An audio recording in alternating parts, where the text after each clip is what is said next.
খুবই ভালো লাগতেছে। আপনি আবার খাওয়ার জন্য দেখেন আপনারা তো আমাকে সবাই বকছিলেন কলার কিনে নেই, এই যে কলার কিনতে চলে আসছে। কলার কিনতে চলে আসছে। কলার কিনতে চলে আসছে। তামিল ডিজাইন আপনি পুরাটা চেঞ্জ করে একটা গলার পুরা সেট নিতে পারতাম, পুরা সেট নিতে খেয়াল করি নাই। এটা খুবই পছন্দ হয়েছে। ওদিন আমি ওটা খেয়াল করি নাই ভাবি না, এটা খেয়াল করি নাই। খুবই সুন্দর। আসসালামু আলাইকুম, কেমন আছেন সবাই? আল্লাহর রহমতে নিশ্চয়ই ভালো আছেন, আমরাও ভালো আছি আলহামদুলিল্লাহ। তো আরেকটা ব্লগ শুরু করলাম। আজকে ব্লগটা হচ্ছে মালয়েশিয়ার কিছু ভিডিও নিয়ে আজকে ব্লগটি দিলাম, কারণ এই ভিডিওগুলো আর আপনাদের সাথে শেয়ার করা হয়নি। আর কিছু কথাও বলবো, তো পুরো ভিডিওটা দেখতে থাকুন। ভালো আছি এমনি আলহামদুলিল্লাহ, কিন্তু একটু শরীরটা খারাপ বলতে হচ্ছে বৃষ্টিতে ভিজছিলাম আর কি। আপনারা অনেকেই জানেন বাংলাদেশে তো প্রচুর বৃষ্টি হচ্ছে প্রতিদিনই। তো শখ করে একটু বৃষ্টিতে ভিজতে গিয়েছিলাম, তো ঠান্ডা লেগে গেছে। আর হচ্ছে এটা মানে এই যে ইন্টারভিউটা আমরা আসার কিছুদিন আগে আর কি গিয়েছিলাম, তখনকার একটু ভিডিও ছিল। ভাবলাম যে আপনাদের সাথে মানে এই ভিডিওর সাথে অ্যাড করে দিই। আর আসলে শরীরটা খারাপ তো তেমন কোনো ভিডিও করতেও পারি নাই, তেমন কোনো ভিডিও নাই। আর এই ভিডিওটা আপনাদের সাথে শেয়ার করা হয়নি। আমি বাংলাদেশে আসার আগে কিছুদিন, হয়তো একদিন না দুই দিন, হয়তো 2 দিন আগে হয়তো গিয়েছিলাম আবার হচ্ছে গোল্ডের দোকানে। তো ভাবিরও প্রয়োজন ছিল, ভাবিও কিছু গোল্ড কিনছে, আর আমার প্রয়োজন যেটা সেটাই বলি। তো আপনাদের বকাবকি খেয়ে আর কি আমি আবার একটু গিয়েছিলাম। আপনারা অনেকেই আমাকে অনেক কি বলবো, আসলে বকাবকি বলবো না, আপনারা হয়তো ভালোর জন্যই বলছেন, আপনাদের খারাপ লাগছে। আপনারা অনেকেই বলছেন যে আপু আপনার বিয়ের গলার সেটটা এত সুন্দর ছিল, আপনার বিক্রি করা ঠিক হয় নাই। আর বিয়ে মানে এত সুন্দর গহনাটা বিক্রি করে আপনি শুধু একটা চুর কিনছেন, আপনি একটা গলার সেট কিনতে পারতেন।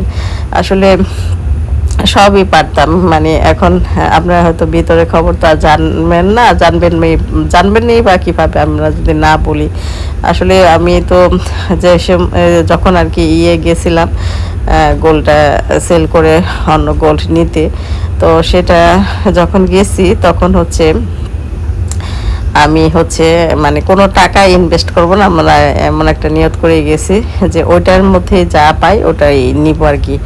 আর আমি মূলত গিয়েছিলাম ক্যাশ করতে, কিন্তু ক্যাশ দিবে না, কোনো দোকানেই ক্যাশ দিবে না। হয় আপনি আরও কিছু ভরে ভালো গহনা নিতে পারবেন, আর না হলে আপনাকে ওইটা সেল করে যা আসবে ওইটার মধ্যেই নিতে হবে।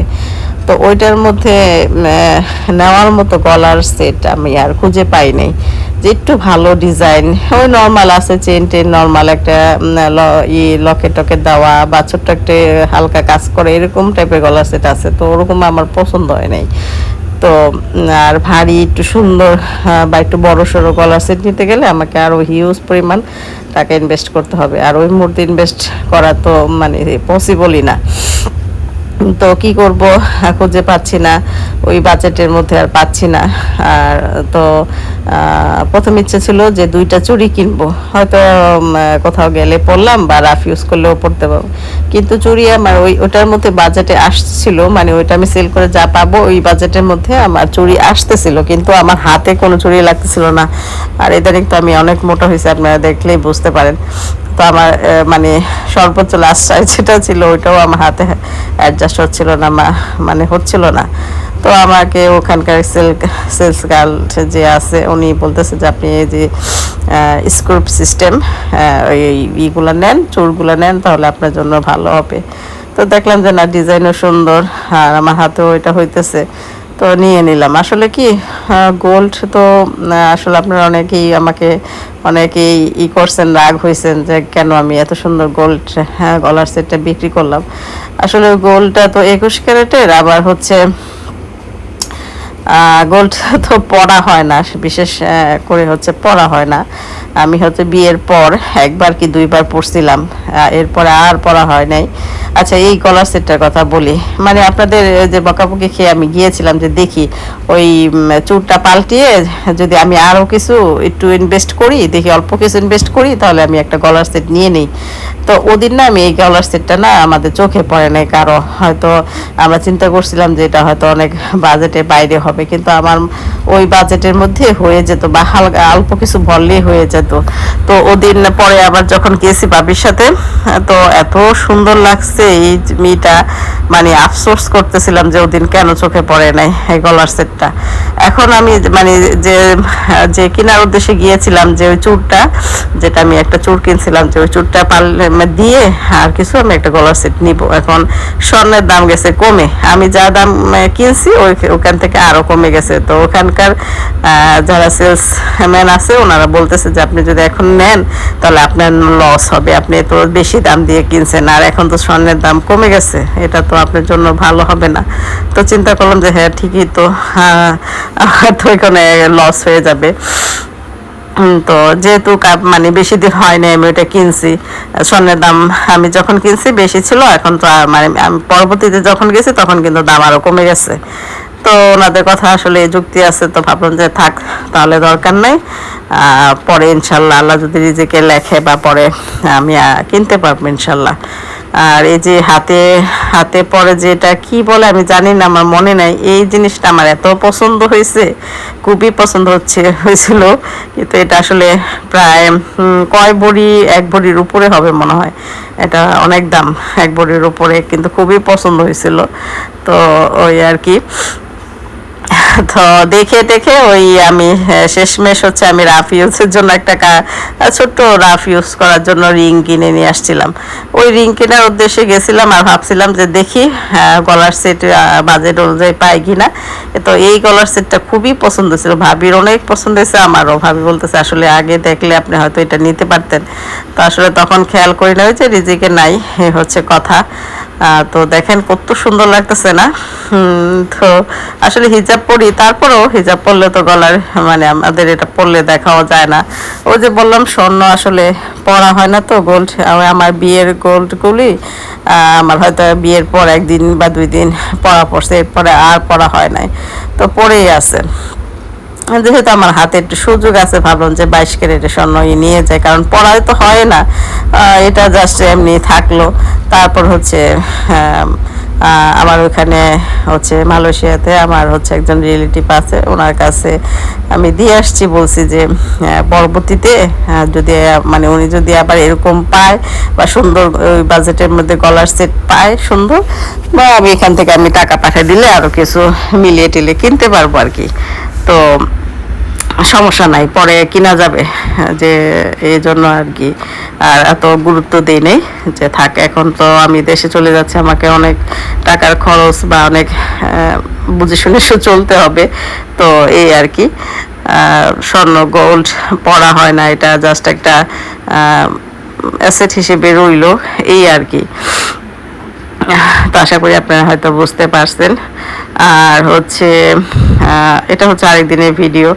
দেখেন নিয়তির কি খেলা না, নিয়তি ভাবি আর আমি এখন দুইজন দুই প্রান্তে। কিছুদিন আগেও আমরা একসাথে ছিলাম, হ্যাঁ, কত আপনারা ভিডিওগুলো দেখে কিন্তু বুঝতে পারছেন আমরা একসাথে হলে কত মজা করি, কত কথা বলি, আমরা হাসতে হাসতে শেষ হয়ে যাই আর কি।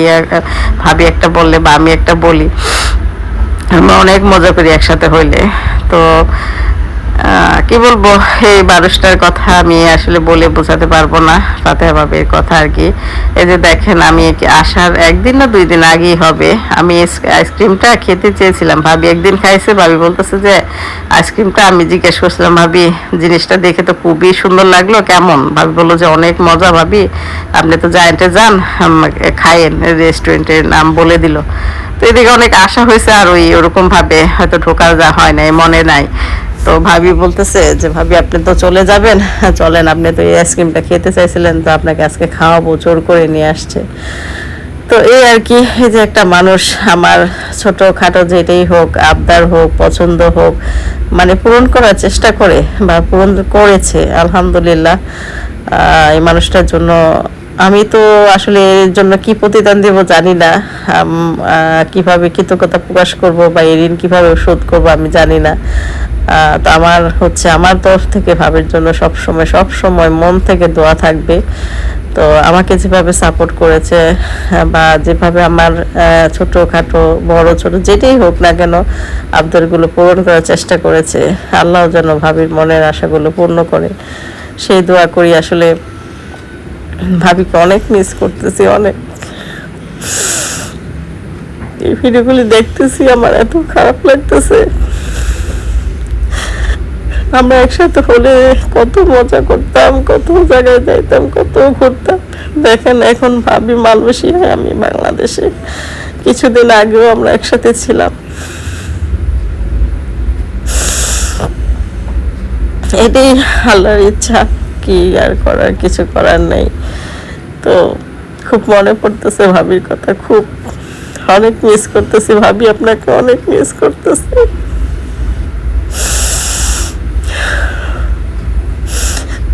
তারপর জারাপু, আমি, ভাবি, কোথাও তিনজন জারাপুটা দূরে থাকে, তো সবসময় আমাদের সাথে যেতে পারে না। হঠাৎ হঠাৎ বা মাঝে মধ্যে হয়তো আমাদের সাথে কোথাও গেলে আমরা তিনজনে অনেক মজা করি, ঘুরি ফিরি, খাই।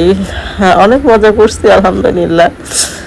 তো সবসময় তোমাদের জন্য দোয়া থাকবে, জারাপু, ভাবি, সবার জন্য দোয়া থাকবে। আল্লাহ যেন তোমাদের সবসময় ভালো রাখেন। তো এই আর কি।